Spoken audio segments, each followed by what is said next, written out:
Walk you through how to flag, star, keyword, color, and otherwise organize your images in Lightroom. So typically the first thing that I do is I use my star ratings to kind of make my initial selections. So I start with my first image that I imported here, and I'll make it big. I'll hit the space bar so that I have it as a single image. And I use the 1 through 5 numbers on the keyboard. 1, 1 star, meaning that it's not a great image, don't like it, not good. 5 being this is an amazing photograph.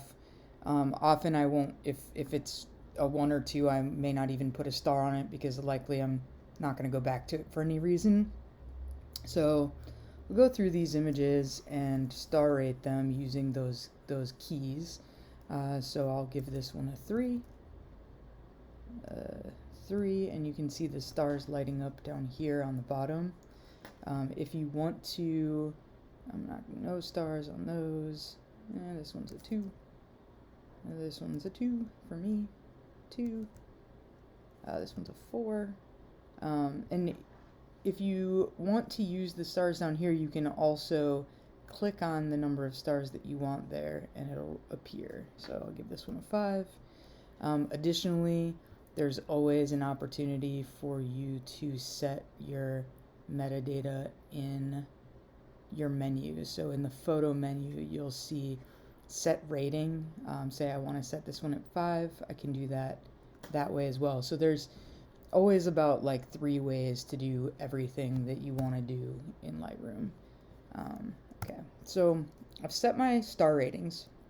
So I'm going to go to G to my grid, and you can see that each of these photographs has a star rating next to it. And now I want to filter these because I just want to see the ones that I have that are, say, like 3 stars and above. So I'm going to go up to my library filter bar here, and I'm going to click attribute because my stars are attributes.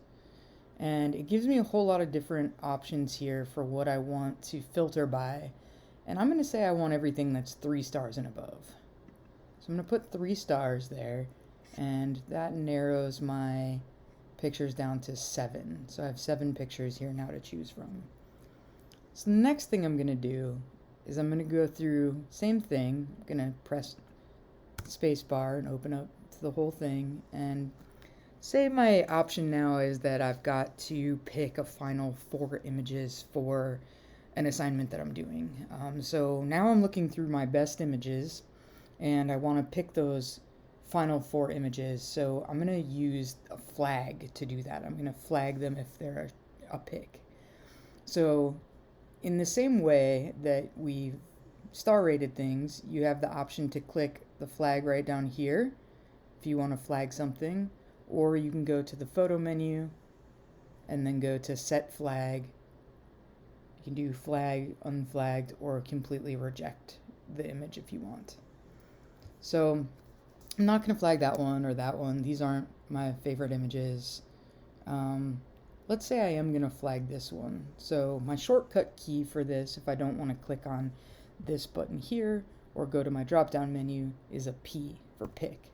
So if I hit P on my keyboard, I am then picking that image. I'm going to make this one a pick, and that's a pick, and that's a pick. So those will be my final 4 images. So I go back to my grid again, and I'm filtered just down to my 3 stars and above. And if you notice up here, I can now filter also for everything that is just flagged. So now I've got my final 4 images here. Next thing I'm going to do is I'm going to go on to those images. I'll make them big again. I'm going to keyword these images. Now the point of keywording images is it's a verbal way or like a written way for you to be able to retrieve images.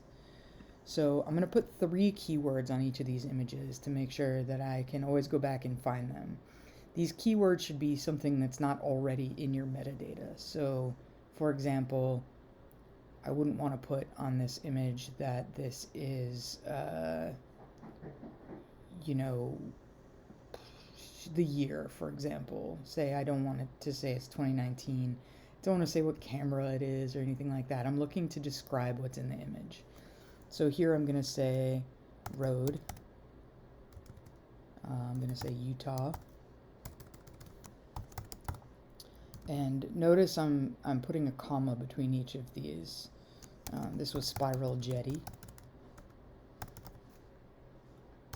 So I've got 3 keywords on here that are this image. They're specifically about this image. I'm going to hit return, and those will stick with this image. Go to the next one here. This is Salt Lake. This is Spiral Jetty. And this is also Utah. So let's do that. This one is Sun Tunnels.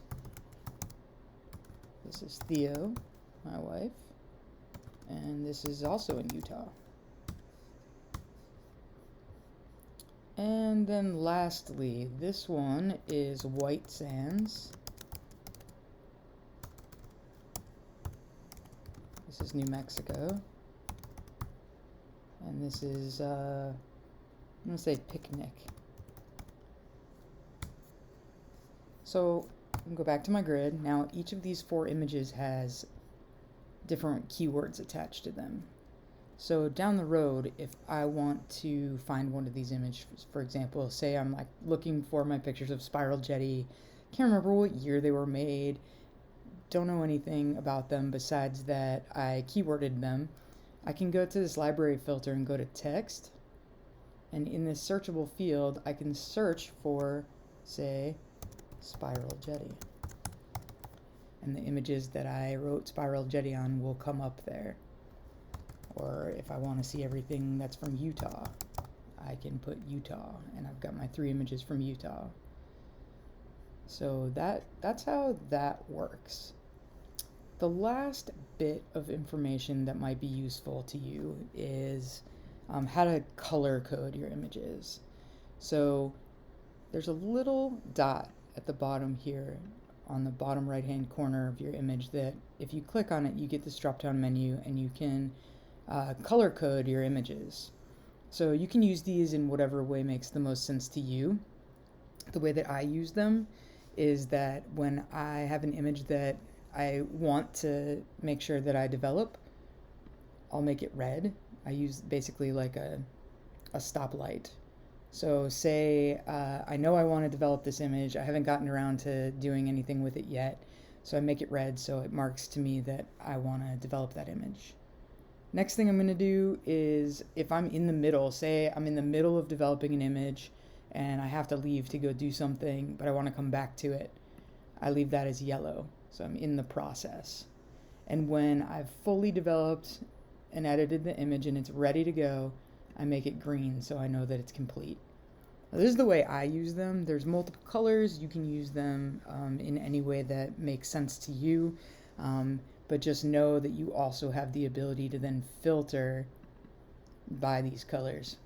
So if I just want my green images, I just want my red images, you can do that as well.